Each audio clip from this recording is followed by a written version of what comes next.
8 days. That's how much warning we got. On May 10th, a telescope in Arizona spotted a rock the size of a basketball court hurtling toward Earth at 20,000 miles per hour. 8 days later, it passed closer than the Moon, closer than some of our satellites. Asteroid 2026 JH2 made headlines, trending on every news site on the planet. And here's the detail that should have been the headline instead. We only found it because it came from the right direction. It approached from a part of the sky where our telescopes could actually see it.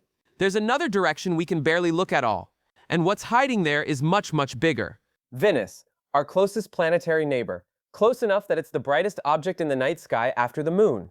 And trailing along in its orbit, sharing its path around the Sun, is a family of asteroids we've only recently begun to count, 20 that we know of. Some of them are over 400 meters wide. That's not basketball court sized, that's big enough to flatten a major city on impact. Scientists call them co-orbitals. They don't orbit Venus the way our Moon orbits us. They orbit the Sun alongside Venus, locked into a gravitational dance that's been going on for millions of years.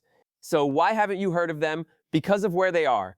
Venus orbits closer to the Sun than we do. That means its co-orbital asteroids spend most of their time in the part of the sky where the Sun's glare drowns out everything. Point a ground-based telescope toward the Sun, and all you get is blinding light.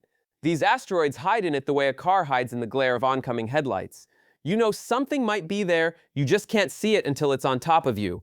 A team of researchers from Brazil, France, and Italy recently ran a simulation spanning 36,000 years of orbital evolution.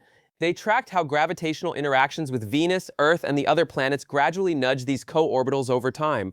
What they found was that the orbits aren't stable. They shift, they elongate, and some of them eventually cross Earth's path.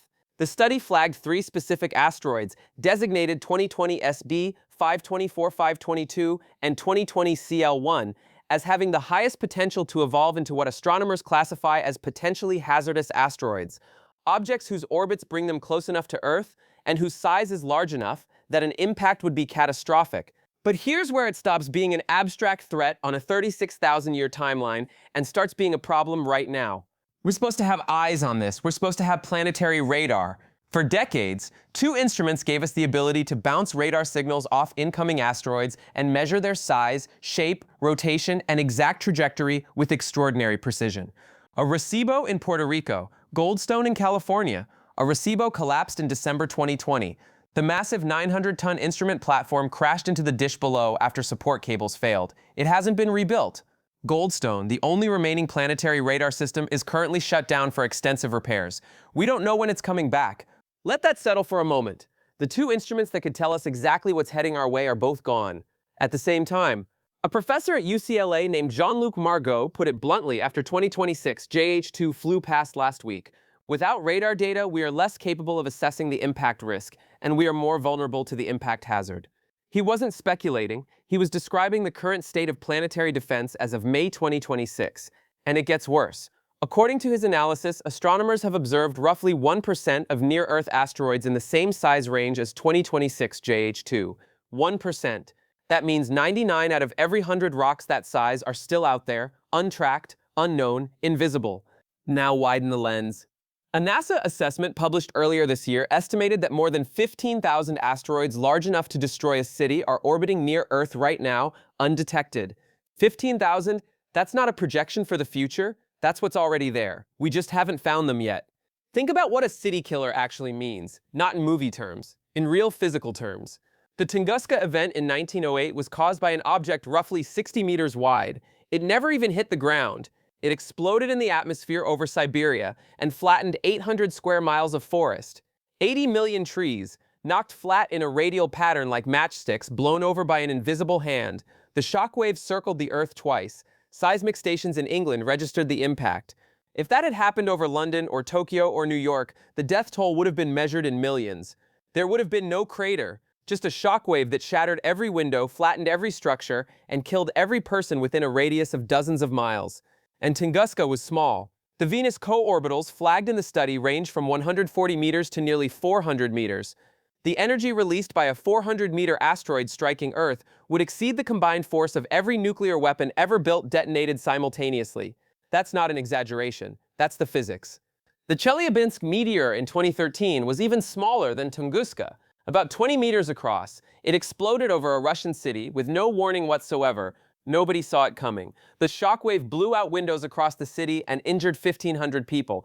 Dashcam footage captured the moment the sky turned white, and that was a rock you could fit inside a school gymnasium. So what are we actually doing about this? The answer is more than we were, but not nearly enough. NASA's Double Asteroid Redirection Test, DART, proved in 2022 that we can change an asteroid's orbit by hitting it with a spacecraft. That's real. It worked. The orbit of the small asteroid moon Dimorphos shifted by 32 minutes after a head-on collision at 14,000 miles per hour. Kinetic impact deflection is no longer science fiction, but deflection only works if you see the asteroid years in advance. Years, not weeks.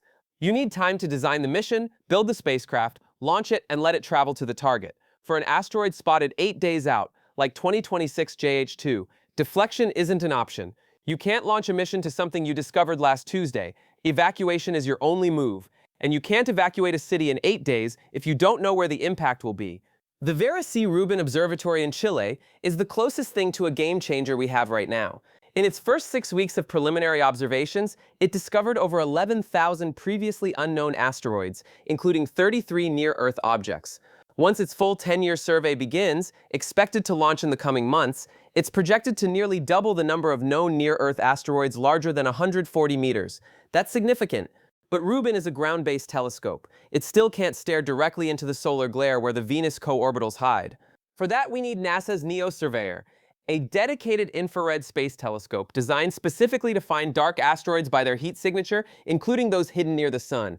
It's supposed to launch no earlier than September 2027. It's the single most important planetary defense instrument ever proposed, and it hasn't launched yet. The researchers who studied the Venus co-orbitals were explicit about this. They believe only a dedicated space-based mission near Venus could map and discover all the still invisible, potentially hazardous asteroids among Venus's co-orbital population. Ground telescopes aren't enough. Rubin isn't enough. We need hardware in space, pointed at the blind spot, running full-time. Here's what connects all of this. The asteroid that buzzed Earth last week. The city killers hiding behind Venus. The 2 radar systems that are gone. The 15,000 undetected threats orbiting alongside us right now. The space telescope that hasn't launched. These aren't separate problems. They're the same problems seen from different angles. We built a civilization that depends on satellite navigation, global communications, and knowing what's coming. And right now, in the one direction that matters most, we can't see a thing. That's not a future risk. That's today. Venus is 40 million kilometers away at its closest approach. That's next door. And the rocks that share its orbit don't need a dramatic gravitational event to become dangerous. They just need time and the slow, patient pull of planetary gravity doing what it's done for billions of years. Shifting orbits, nudging trajectories, turning a safe pass into a near miss into something worse. The good news, if you can call it that, is that none of the known Venus co-orbitals are currently on a collision course with Earth. None of the 15,000 undetected city killers have been confirmed as threats either. But that second sentence should sound less reassuring than it does. You can't confirm a threat you haven't found. The next time an asteroid makes the news, pay attention to one detail. How many days of warning did we get? 8 days for 2026 JH2, 0 for Chelyabinsk. If it comes from the direction of the sun, the answer might be 0 again. And this time, it might not be 20 meters wide. Would you want to know? If astronomers found a city-killer asteroid on a collision course and they had 72 hours to confirm it, would you want the announcement immediately or only after they were sure? That's not a hypothetical question. Planetary defense officials have actually debated this. I'd love to hear what you think.